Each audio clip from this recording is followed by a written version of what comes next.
structure.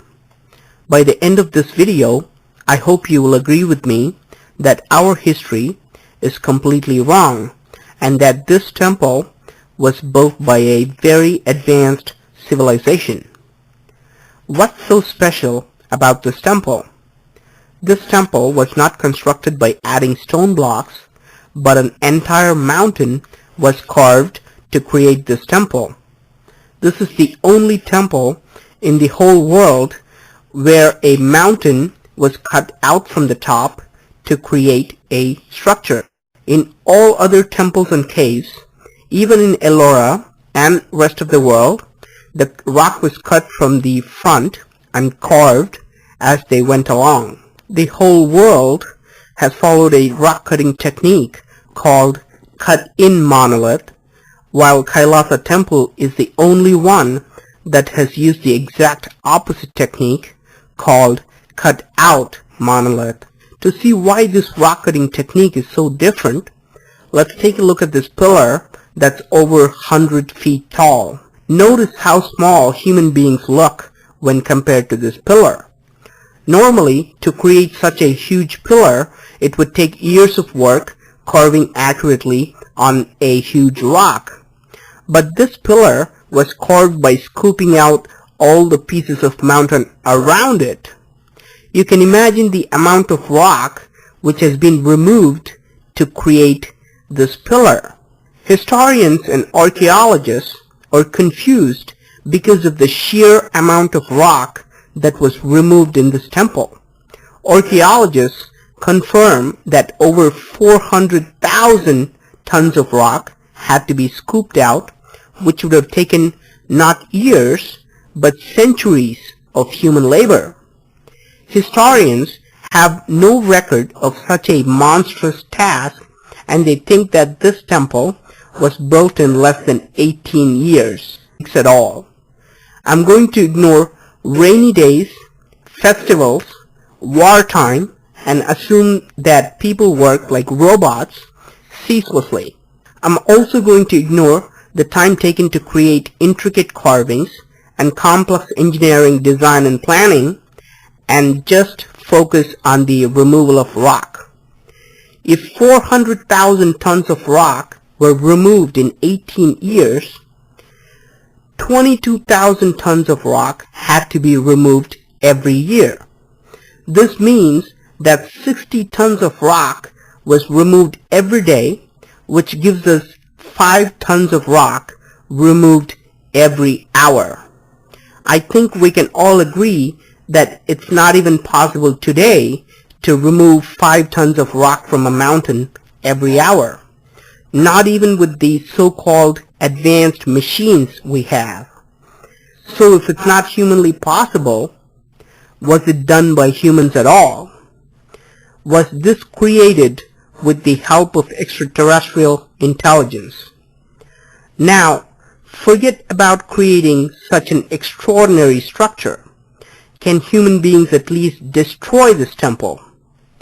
In fact, Aurangzeb, a Muslim king, employed 1,000 workers to completely demolish this temple.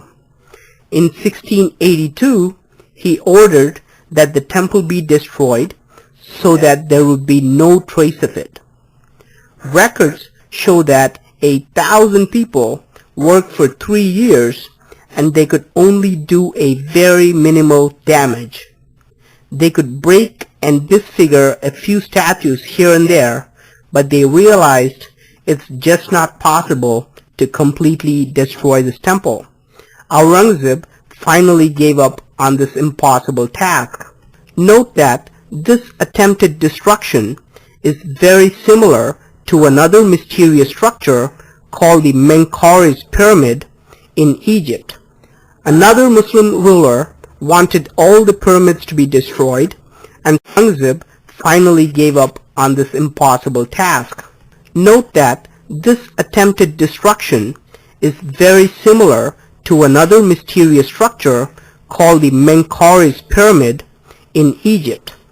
Another Muslim ruler wanted all the pyramids to be destroyed and started his work from the Menkaure's Pyramid. After years of trying, he was only able to make a small dent on the pyramid. He gave up too. Were all these indestructible structures around the world created by extraterrestrials? Is that why human beings are not even able to destroy them? In fact, archaeologists agree that Kailasa Temple was created before any other temple in the Ellora cave complex. Could this have been built centuries before human beings started carving other temples nearby? Is this why the architecture, the design, and the size is so much better and bigger than other temples? If it was built by humans, it's logical to expect that the rock-cutting techniques and design would become better over time.